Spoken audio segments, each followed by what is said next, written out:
Video में हमने अभी तक गूगल एडवर्ड के बारे में सीखा है कि कैंपेन कैसे बनाना है, एडवर्ड एड ग्रुप कैसे बनानी है, उसकी एड्स का सेटअप कैसे करना है, कीवर्ड सिलेक्शन क्या है, नेगेटिव कीवर्ड क्या है, एक्सटेंशन क्या है। ये सारी चीज़ें हमने सीखी है। अभी जो मैं आज बताने वाला हूँ बेसिकली कोड के ऊपर बताने वाला हूँ कि कोड होता क्या है। कोड बेसिकली दो टाइप के कोड होते हैं। एक होता है आपका रीमार्केटिंग कोड, दूसरा होता है कन्वर्जन कोड। तो आज जो हम कवर करेंगे वो रीमार्केटिंग कोड के बारे में कवर करेंगे कि रीमार्केटिंग कोड होता क्या है, रीमार्केटिंग होती क्या है। बेसिकली आपने कभी देखा होगा कि आपने ई कॉमर्स की वेबसाइट पे या किसी भी वेबसाइट पे कोई प्रोडक्ट देखा, लाइक सपोज मैं कोई भी ई कॉमर्स के बारे में बात करता हूँ। आपने एक वहाँ पे एक रेड शू देखा, या फिर आपने एक फ्रिज देखा, या एक फ़ोन देखा, या फ़ोन कवर देखा आपने। उसके बाद आपको 10 मिनट के बाद आपको वो सारे एड्स दिखने स्टार्ट हो जाते हैं। एड्स ही दिखने स्टार्ट नहीं होते, बल्कि आपको एग्जैक्ट वही प्रोडक्ट दिखना स्टार्ट हो जाता है जो आपने देखा है उसकी वेबसाइट पे। तो that is a remarketing. Remarket मतलब एक बार तो आपको डायरेक्ट लाने के लिए उन्होंने मार्केटिंग करी, दोबारा आपको क्या करना होता है, उसको रीमार्केटिंग करना होता है। आप एक ऑडियंस है, ये ऑडियंस आती है मेरी वेबसाइट पे बट कुछ भी ट्रांजेक्शन नहीं करती, कुछ भी परचेज नहीं करती और मेरी वेबसाइट से ड्रॉप मार जाती है। तो उसके लिए हमें क्या करना होता है, उसे दोबारा रीमार्केट करना होता है, उसे दोबारा अपने ऑडियंस को इंगेज करना होता है। इंगेज करने के लिए हम उसे क्या करते हैं, अपने ऐड दिखाते हैं कि आपने you have already visited this product and you would like this type of services, we have exclusive offer you। मतलब आपको इंगेज करने के लिए, आपको दोबारा टारगेट करने के लिए रीमार्केटिंग की जाती है। तो रीमार्केटिंग कैसे की जाती है, सबसे पहले मैं आपको बताना चाहता हूँ कि टूल्स एंड सेटिंग्स में जाएंगे। टूल्स एंड सेटिंग्स में आपको एक ऑप्शन दिखेगा शेयर्ड लाइब्रेरी, उसके अंदर एक सब मेन्यू ऑप्शन है जिसे ऑडियंस मैनेजर कहते हैं। ऑडियंस मैनेजर के अंदर जब भी आप जाएंगे तो आपको यहाँ पे एक प्लस का बटन दिखेगा, यहाँ पे आपको दिख रहे दो option, remarketing, custom audience. Remarketing ये क्या होती है, रीमार्केटिंग वाले जितने भी ऑडियंसेस बने हुए हैं वो यहाँ पे दिखेंगे आपको, राइट। आपको यहाँ प्लस करना है, प्लस में आपको इतने चार ऑप्शंस दिखेंगे: website visitors, app users, YouTube users, custom list. Website visitors means ये होता है कि आपकी वेबसाइट पे कोई भी यूज़र विजिट करके गया हो, लाइक सेकंड ऐप यूज़र जो आपके ऐप को इंस्टॉल किया हो या आपके ऐप को विजिट करा हो ऐप प्ले स्टोर पे। तीसरा है आपका यूट्यूब यूज़र, आपका कोई यूट्यूब चैनल है, आपके चैनल को किसी ने विजिट किया बट जो है ज़्यादा टाइम देख नहीं रहा, वो आपके प्रोडक्ट को परचेज नहीं कर रहा, तो आपको उसको इंगेज करना है। कस्टमर लिस्ट में आपकी वो आती है जिसमें आपके पास you have certain numbers of email IDs and phone numbers, कि आपके पास ईमेल आईडी और फ़ोन नंबर्स हैं। इस केस में क्या करते हैं, आप उसको अपलोड करते हैं। अपलोड करने के बाद आप उसको टारगेट कर सकते हैं, लाइक कि अगर मैंने जीमेल अकाउंट बनाया है, जीमेल अकाउंट में मेरा एक जीमेल अकाउंट है, उस पे मैंने अपना फ़ोन नंबर भी रजिस्टर कर रखा है वेरिफिकेशन के लिए। तो दैट मीन्स कि वो आपको हम उनको टारगेट कर सकते हैं। मतलब आपके पास इतने सारे ऑप्शन हैं। आपके पास कोई ऐप है तो ऐप को टारगेट करो, वेबसाइट है तो वेबसाइट के थ्रू करो, यूट्यूब चैनल है तो यूट्यूब के थ्रू करो, कस्टमर लिस्ट मतलब ईमेल आईडी और फ़ोन नंबर से तो यहाँ से अपलोड करो। तो अभी हम वेबसाइट विजिटर्स के बारे में सीखेंगे। वेबसाइट विजिटर में मैं मान लो ये नाम रखता हूँ, एक ऑडियंस है। यहाँ पे आपको इतने सारे पाँच ऑप्शन दिख रहे हैं। पांच option visitor of a page. आपकी वेबसाइट है, सपोज 100 पेज की वेबसाइट है, आप उस 100 पेज की वेबसाइट में कोई भी पेज विजिट किया हो तो उस सारे यूज़र को आपको काउंट करना है, बकेट में डालना है। That means a visitors of a page.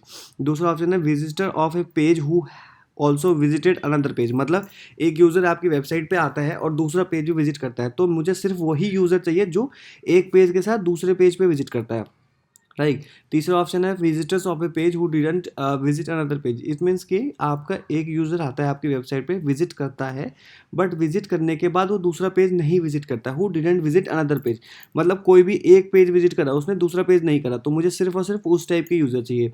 आपका नेक्स्ट ऑप्शन ये है कि visitor of a page during specific dates. अब मान लो सपोज मैं बात करता हूँ, मैं एक ऑफ़र निकालता हूँ, लाइक कि एक होली है, होली के टाइम पे मैंने कोई भी ऑफ़र निकाला हो 5 डेज़ का, 6 डेज़ का।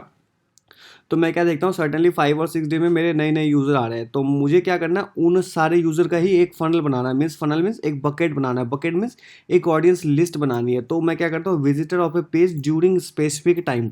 तो आप यहाँ पे जब भी सिलेक्ट करेंगे तो आपको यह टाइम पूछेगा, टाइम के हिसाब से आपको करना है, right. Before start date end date यहाँ पे आपको करना है। और आपका जो है नेक्स्ट ऑप्शन है visitor of a page with specific tags. Like अभी हम टैग जनरेट करेंगे, एक टैग एक पेज पे डाला हमने, तो सिर्फ उस टैग पर्टिकुलर टैग के लिए जो भी जिस भी पेज पे डाला है सिर्फ वही यूज़र चाहिए। मीन्स कि सपोज मैंने एक टैग जनरेट किया एक्स, और एक्स एक टैग है, मैंने एक अपनी वेबसाइट का एक पेज है ए, मैंने एक्स टैग को ए पेज पे डाल दिया, दैट मीन्स कि जो एक्स टैग है वो सिर्फ ए पेज को ही ट्रिगर कर रहा है, मतलब ए पेज पे जितने यूजर्स आ रहे हैं वो सिर्फ और सिर्फ ए पेज को ही ट्रिगर करेगा। अगर वेबसाइट के अंदर बी और सी पेजेस हैं, डी पेजेस हैं, तो वो बी सी डी के यूजर्स को काउंट नहीं करेगा, दैट मीन्स कि visit of a page with specific tags.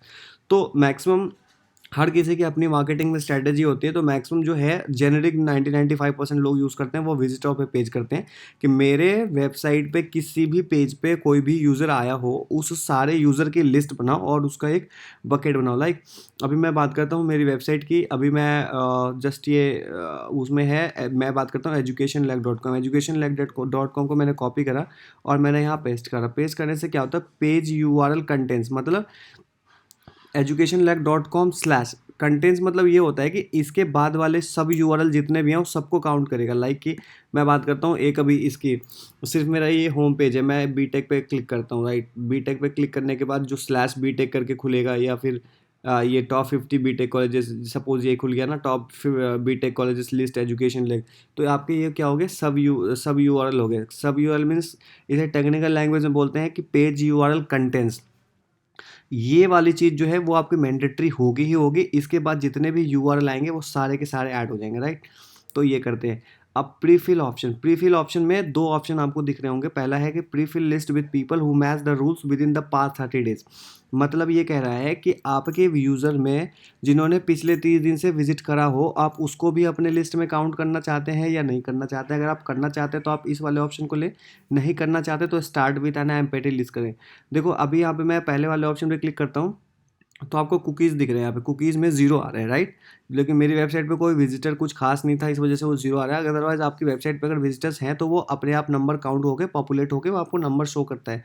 Start with an empathy list कि आपको यह करना है, 0 रखना है, मेरे को 0 से स्टार्ट करना है और आज से स्टार्ट करना है, राइट। तो आप यहाँ देखें कुकीज़ के बेस्ड पे अभी क्या है कि कोई भी यूज़र आता है मेरी वेबसाइट पे तो वहाँ पे एक कुकी आईडी होती है, वो कुकी आईडी से ट्रिगर होता है कि ये एक यूज़र है, ये 2 यूज़र है, तो कुकी के थ्रू ये ट्रिगर करता है। तो गूगल अपनी साइट से कुकीज़ भी क्रिएट करता है। अगर आप उसको ये ऑप्शन देते हैं कि मेरे को 30 डेज से पहले वाला ऑडियंस भी चाहिए, तो वो अपने आप उसको ऐड करके वो नंबर पॉपुलेट कर देता है, राइट। अब मेंबरशिप ड्यूरेशन, ये सबसे इंपॉर्टेंट है। इंपॉर्टेंट इसलिए है क्योंकि कई सारे बिजनेसेस का मॉडल ये होता है कि आप उनका यूज़र एक दिन में कन्वर्ट होता है। लाइक कि मुझे किसी को गिफ्ट करना हो, किसी को केक ऑर्डर करना हो, तो मैं क्या करता हूँ कि मैं सेम डे पे या मैक्सिमम 1 डे पे मैं उसको केक ऑर्डर डिलीवर करता हूँ। सपोज़ मेरे को फ़्लाइट बुक करनी है, या मेरे को बस बुक करनी है, या मेरे को हॉलीडे प्लान करना है, तो इस केस में मेरा एट्रीब्यूशन क्या होगा, 14 डेज़ 13 डेज़, मतलब मेरे को जाना है अभी बहुत 2-3-4 महीने बाद, लेकिन मैं अभी से प्लान कर रहा हूँ। तो मेंबरशिप ड्यूरेशन ये होता है कि यूज़र इंटरेस्टेड तो है बट उसके चांसेस कन्वर्ट होने के बहुत कम है। तो दैट मीन्स कि अगर अगर मैं ट्रैवल से रिलेटेड इंडस्ट्री की बात करूँ तो आप 30 डेज़ का ले सकते हैं, क्योंकि 30 डेज़ में मेरे को जाना है, तो मैं फ़्लाइट जो है 30 डेज़ से सर्च करना स्टार्ट कर देता हूँ कि सोर्स और डेस्टिनेशन की फ़्लाइट के प्राइसेस क्या कम ज़्यादा हो रहे हैं। लाइक मेरे को अगर सपोज़ मेरे को केक ऑर्डर करना हो या कुछ भी ऑर्डर करना हो, बर्थडे विशेस करना हो, तो मेरा एट्रीब्यूशन रहेगा 1 डे। सपोज़ मैं रियल एस्टेट की बात करूँ, रियल एस्टेट में मेरे को अगर घर खरीदना होता है या मेरे को रेंट लगाना होता है, तो मेरा एट्रीब्यूशन होता है 15 डेज़ 30 डेज़, राइट। जो स्टैंडर्ड होता है आप उसको 7 डेज़ का रखें। स्टैंडर्ड 7 डेज़ हर किसी इंडस्ट्री के लिए ये काम कर जाता है। अगर आप ट्रैवल की बात करें, रियल एस्टेट की बात करें, एजुकेशन की बात करें, मेरे को अगर कहीं एडमिशन लेना है तो एटलीस्ट मैं एटलीस्ट 7 डेज़ का एट्रीब्यूशन रहता है मेरे को। डिस्क्रिप्शन ये ऑप्शनल है, आपको अगर डालना है तो अपने टैग्स के अकॉर्डिंग डाल दें। आपको यहाँ पे क्रिएट ऑडियंस का एक ऑप्शन दे रहा है। क्रिएट ऑडियंस मतलब ये सारे टर्म कंडीशंस के साथ, पॉलिसी के साथ में ऑडियंसेस बन गए। तो आपका ये बना एक ऑडियंस एजुकेशन लेग का, जिसकी साइजेस अभी 0 है। अगर आपको एडिट करना तो आप एडिट कर सकते हैं। आपको यहाँ पे ऑप्शन दिख रहा है कि आपने क्या वो लिया हुआ है, राइट। अभी आपने टाइप देखा कि टाइप में वेबसाइट विजिटर्स रूल बेस्ड है, मेंबरशिप में ओपन है, मतलब ये अभी भी लिस्ट ओपन है। साइज़ में 0 है। 0 इसका मतलब ये है कि अभी ये पॉपुलर होना स्टार्ट नहीं हुआ, क्योंकि ये टैग मेरी वेबसाइट पर डला ही नहीं है अभी। तो इसीलिए जब भी ये वेबसाइट पे डलेगा और एक भी यूज़र मेरे वेबसाइट पे विजिट करेगा, दैट मीन्स कि विजिट करने के साथ ही वो वहाँ पे काउंट कर देगा। काउंट करने के बाद यहाँ पे वो 1 2 3 4 करके ऐड होना स्टार्ट होगा। अभी सबसे इंपॉर्टेंट चीज़ नेक्स्ट वाली ये चीज़ है कि हमने टैग तो यहाँ से जनरेट कर लिया, बस उसे अपनी वेबसाइट पे नहीं डाला। वेबसाइट पे डालने के लिए हमें क्या करना होता है, यहाँ पे आपको ऑडियंस लिस्ट होती है। ऑडियंस लिस्ट में आपको ये बताया जाता है कि आप कहाँ किस किस टाइप के ऑडियंस लिस्ट को काउंट कर रहे हैं। ये आपके साइजेस भी यहाँ पे डिस्प्ले करता है। ये बहुत ही थोड़ा एडवांस है। पहले ये सारे ऑप्शंस नहीं थे इस टाइप में, अब ये बहुत ही ग्राफिकल रिप्रेजेंटेशन आता है। अभी ऑडियंस इनसाइट्स की बात करता हूँ। ऑडियंस इनसाइट्स के अंदर अगर मैं आता हूँ तो ये भी सब कुछ ये कहता है have a list with more than 100,000 people. मतलब जिस दिन ये 1000 पीपल हो जाए, मतलब यूज़र लिस्ट जो है मेरी 1000 से ऊपर हो जाएगी, उस दिन ये मेरा ऑडियंस लिस्ट जो है वो रेडी हो जाएगा सर्व करने को। मतलब उसके बाद जो भी यूज़र आता है मैं उसको रीटारगेट कर सकता हूँ, रीमार्केटिंग कर सकता हूँ। अब ऑडियंस सोर्स की बात करता हूँ। ऑडियंस सोर्स में ऑडियंस सोर्स में आपको यहाँ पे दिख रहा है सेम, जो है एजुकेशन लेग वाली बात कर रहा था मैं, वो यहाँ पे डिटेल्स है जो टैग रूल बेस्ड है ना। मैं इस पर क्लिक करता हूँ, अभी मैं क्लिक करता हूँ, ये देखो, आप fix your audience source with no activity make your ad missing. मतलब ये कह रहा है कि आपके जो टैग्स हैं, you are missing user on remarketing list use by the campaign. आपको ये कह रहा है कि आपके टैग आपकी वेबसाइट पर नहीं डले हैं। इशू क्या है? Issue no activity seen. No activity seen इसलिए क्योंकि हमने टैग डाला ही नहीं अपनी वेबसाइट पर, राइट। अब यहाँ पे पैरामीटर के नीचे आप देखते हैं हम कि अभी तीन ऑप्शन दिख रहे हैं आपको। इंस्टॉल द टैग योरसेल्फ, अगर आपको खुद आता है तो आप खुद करें। ईमेल द टैग, अगर आपके पास डेवलपर है, डेवलपर रख रखे हैं तो आपने तो आप डेवलपर को भेजें। यूज़ गूगल टैग मैनेजर, जिनको टैग मैनेजर चलाना आता है और जो टैग मैनेजर के साथ फैमिली रहे, इसकी भी वीडियो मैं बनाऊंगा। टैग मैनेजर सेटअप कैसे करना है, नहीं करना है, और किस किस टाइप के टैग्स को हम यूज़ करते हैं टैग मैनेजर में। टैग मैनेजर की मैं बहुत ही सेपरेट वीडियो बनाऊंगा। अभी मैं क्या करता हूँ, ईमेल द टैग। मैं एक नॉर्मल मार्केटर हूँ, मैं डिजिटल मार्केटिंग हूँ करता, मतलब करता हूँ, या मैं एड्स चलाता हूँ, मैं अपने डेवलपर्स को भेजता हूँ, राइट। सेंड टू मैं करता हूँ। सेंड टू में सपोज मैं डेवलपर की आईडी डाल देता हूँ अपनी। डेवलपर की आईडी डाल देता हूँ। अगर आपको चाहिए कि एक कॉपी आपको अपने पास ही रखनी है, तो आप जिस आईडी से लॉगिन हुए हैं उस आईडी पे भी आपको एक कॉपी आ जाती है। बट मेरी आईडी यही है जो जिसे मैं क्रिएट करा है, और मेरे को भेजना भी इसी पे है। तो मैं क्या करता हूँ, सेंड टैग कर देता हूँ। अभी ये सेंड टैग करने का मतलब जैसे ही है कि ये ईमेल सेंड हो गया। ईमेल सेंड मतलब ये टैग जो है मेरी मेल आईडी पे सेंड हो गया। मैं मेल आईडी चेक करता हूँ अपनी एक बार। ये देखो मेरे पास में welcome to remarketing with Google आ गया है। ये टैग जो है आपको अपनी वेबसाइट पे डालना होता है। और सबसे बेस्ट चीज़ ये है कि इस रीमार्केटिंग में सब कुछ आपको ऑप्शंस दे रखे होते हैं कि आपको डालना कहाँ है। हेडर में डालना है, बॉडी में डालनी है, कहाँ डालना है। देखो the global site tag should be placed on pages on your all website और your website in the head section. मतलब हेड सेक्शन जो है आपका एचटीएमएल पेज बना हुआ है, उस पर आपको ये चीज़ डालनी है, राइट। यहाँ पे आपको गूगल ऐड का वो भी दे रखी है, आईडी दे रखी है, ये जीएस टैग है। तो आपको ये हेड वाली ये AWA आपकी आईडी है, यूनिक आईडी है, जो इसी आईडी से आप डिटेक्ट करोगे कि आपने कोड जनरेट किया। उसके बाद कोड जनरेट करने के बाद ये एक्चुअली काम कर रहा है या नहीं कर रहा। बस आपको कुछ नहीं करना है, डेवलपर को भेजना है। अगर डेवलपर को भेजेंगे तो वो कर लेगा। अदरवाइज़ आप क्या करेंगे, इसको स्क्रिप्ट को कॉपी करेंगे, ऐसे कॉपी करेंगे, और आपको जहाँ भी डालना है, जैसे इंसर्ट हेडर, जैसे स्क्रिप्ट है एक स्क्रिप्ट हेडर में अभी मैंने गूगल एनालिटिक्स का कोड डाला हुआ है। तो मैं यहाँ पे क्या करूँगा, इसको एंटर मार के यहाँ पे पेस्ट कर दूँगा। तो मेरे को पता चल जाएगा कि ये जो है मेरा टैग। जैसे ही मैं इसको सेव करूँगा, सेव करने के साथ ये टैग मेरी वेबसाइट के हेडर पे आ जाएगा। आने के बाद वो जैसे ही अभी आपने देखा ना कि ये आपने यहाँ देखा कि यहाँ पे नो एक्सेस इशू फाउंड था, वन इशू था, वो सारे इश्यूज जो आपके सॉल्व हो जाएंगे। और उसके बाद वो 1000 यूज़र तक, 1000 यूज़र तक आपकी लिस्ट जो है चलती रहेगी। 1000 यूज़र के बाद वैसे ही, जैसे 1000 यूज़र के बाद जैसे ही चलोगे, तो आपकी जो ऑडियंस की लिस्ट है, वो ये वाली लिस्ट जो है एजुकेशन लेग वाली लिस्ट, ये आपकी तैयार हो जाएगी। तैयार होने के बाद इसको आप कहीं भी किसी से टारगेट कर सकते हो। अब आप सपोज़ कि मैंने ऑडियंसेस तो लिस्ट बना ली, मतलब मैं अपने 7 डेज़ वाले ऑडियंसेस को एक बकेट में डाल रहा हूँ, एक लिस्ट में डाल रहा हूँ। लेकिन मैं टारगेट कैसे करूँगा, लाइक सपोज़ कि मैंने एक जो है डिस्प्ले कैंपेन बनाया है, राइट। मैंने एक डिस्प्ले कैंपेन बनाया है। मैंने डिस्प्ले कैंपेन की बात करता हूँ। सपोज़ डिस्प्ले बैनर एक कैंपेन बनाया है, जो मैंने पॉज करा हुआ है अभी। अभी इसको चलाना है, तो यहाँ पे आपको लेफ्ट साइड में ऑडियंसेस दिखेंगे। ऑडियंसेस में आप क्लिक करेंगे। ऑडियंसेस में क्लिक करने के बाद आपको ऐड ऑडियंसेस में आएगा। ऐड ऑडियंसेस में आप जो है ऐड ग्रुप ले लेंगे। ऐड ग्रुप लेने के बाद आपको यहाँ पे सबसे पहला ऑप्शन टारगेटिंग दिखेगा, और दूसरा ऑप्शन ऑब्जर्वेशन दिखेगा। और टारगेटिंग में ये है कि आपके पास में प्री डिफाइंड ऑडियंसेस हैं।